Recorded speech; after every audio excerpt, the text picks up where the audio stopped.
सरकारा जेननाय लोगो लोगोनो फिन आबसुआ बिटिआर सुक्तिखौ जुदि उइथड्र खालाम आबसुनि फिन सोमावसारनो नागिरनाय आरो एनडिपिफोरनि माखासे खोथा बेरखांदों।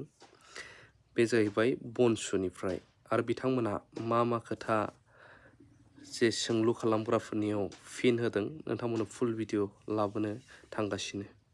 बिनि सिगां माखासे माबा खालामगासिनो दायो। दिनै न'आवनोमोन, दा गुबुनाव ओंखारलांनायनि सिगां नैबेखौ मा होनो रायजोफोर नोंथांमोना गरसि फाग्ला ना मा होनो अमा ओमफ्राय मा संगोन जोङो। आं फुङावहाय फुंनिमोन बेयो, फुङाव ओंखाम आलु बाथोन बिराद मोजां मोनो आं। ओमफ्राय बेखौ जानानै लाग्रासै उदै खालि दोनथावा। बेबो जाहैबाय संख्रै साहा, बेखौ मोनबानो आंनि थाखाय जथेस्थ'। न'नि बाउन्डारिखौ बेसर फोजोबनो सानदों नैबेखौ, ओंखायनो बाबाया माबा मोनसे खालामगासिनो दङ। बै नेटखौथ' होजोबखाबाय, ससे नांबावगौ। ओरैथ' औवानि बेरा थाखाबाय, ओमफ्राय बाबाया बैजों होगोन। बे आफेल दंफां जौबायानो, नै खालमासि थायगोन बेयो, गोजौ जाबाय। ओमफ्राय बाबाया बेयाव आं दाख्लै माखासे बिफां लाबोदोंमोन नालाय, बेखौहाय गायबाय आरो। बे डेक'रेसन बिदि जालांग्राया गोजौनो बे जोबखाबाय। ओमफ्राय ओरै क्रसबाव ओरै बेरा होनोसै, बोरमा हाबफैनो हायैनि। ओरै नेटखौनो होजोबबावनोसै।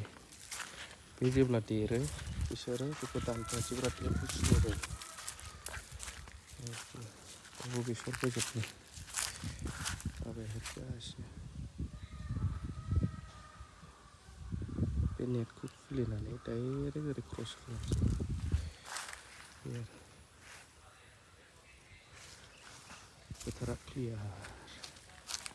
गामि बायदि गैया थानो, सान्थि।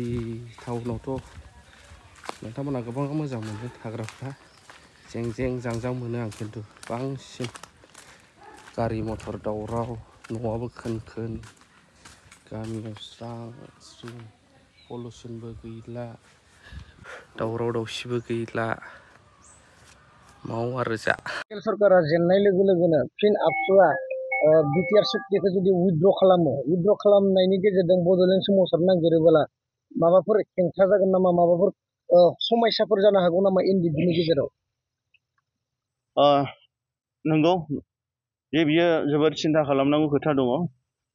जिहेतु जोंहा दिनै थांनाय 2020आवहाय एनडिएबि मोनब्रै ग्रुपजों आरो जोंहा दिनै पिपल जयेन्ट एक्शन कमिटि आरो जोंहा दिनै इउबिपिअ आरो एबसुनि गेजेराव जि गोरोबथा जानानै थांबाय, बे गोरोबथानि गेजेरावहाय दिनै बिथांमोनहा फाइनाल एन्ड कमप्रिहेन्सिभ आरो बिनि उनावहाय बे बर'फ्रा आरो फिन आन्दलन खालामबा आरो आसामनि हाखौ जोङो बोखारला गावहोला होननानै बिथांमोना जे सारेन्डार खालामनानै फैबाय, जे सुक्ति खालामनानै फैबाय।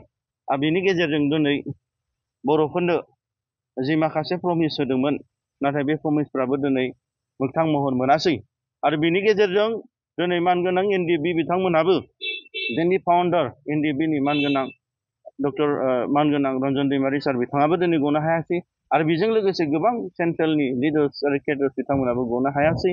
आरो बेयावहाय दिनै बुंनो थाङोब्ला जे बिटिआर गोरोबथानि जे सान्थि सुक्ति जादोंमोन, बे सान्थि सुक्तिनि जि माखासे थांखि, माखासे जि माने मावनांगौ दंमोन, बेफोरो दिनै मोगथां महर मोननो हायासै।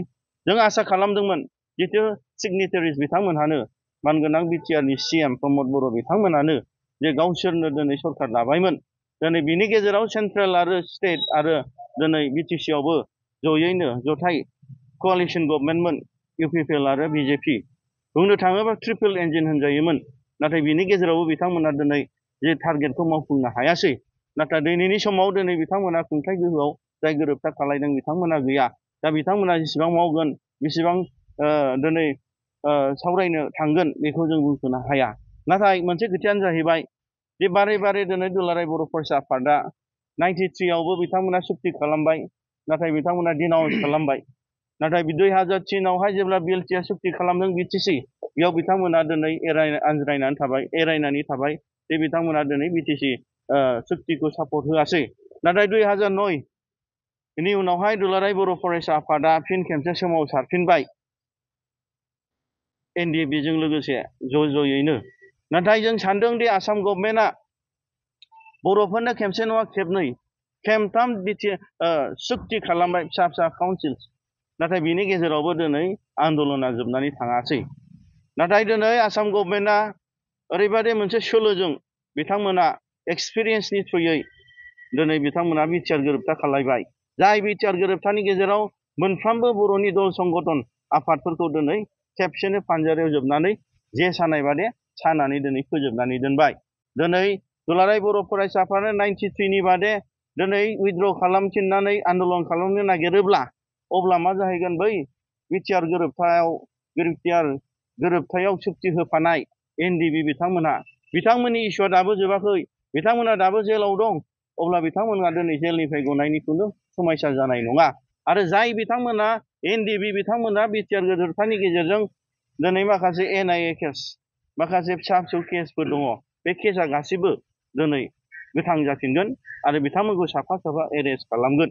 दिनै बिथांमोनखौ गारनानै एबसुआ दिनै गावसोरो उइथड्र खालामनानै सोमावसारफिननो नागिरोब्ला अब्ला बेवहाय एनडिएफबिजों एबसुनि गेजेराव दिनै ब्लाडशेड जानायनिबो चान्सेस थानो हागौ। गावजों गाव बुथारलायनाय, गावजों गाव नासयलायनाय।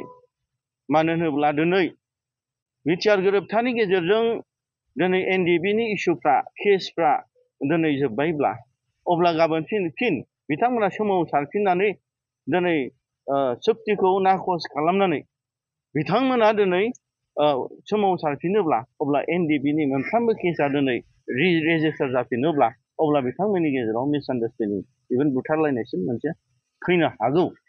दा बेनि थाखायनो दिनै असमिया बिथांमोना खेबसे नङा खेबनै नङा खेबथाम बर'फोरजों फिसा फिसा गोरोबथा खालामनायनि उनावहाय दिनै माखासे माने फानजारियाव दिनै जे सानाय बादि सानानै दोनबाय आरो बिनिफ्राय ओंखारफिननो हाफिननाय नङा।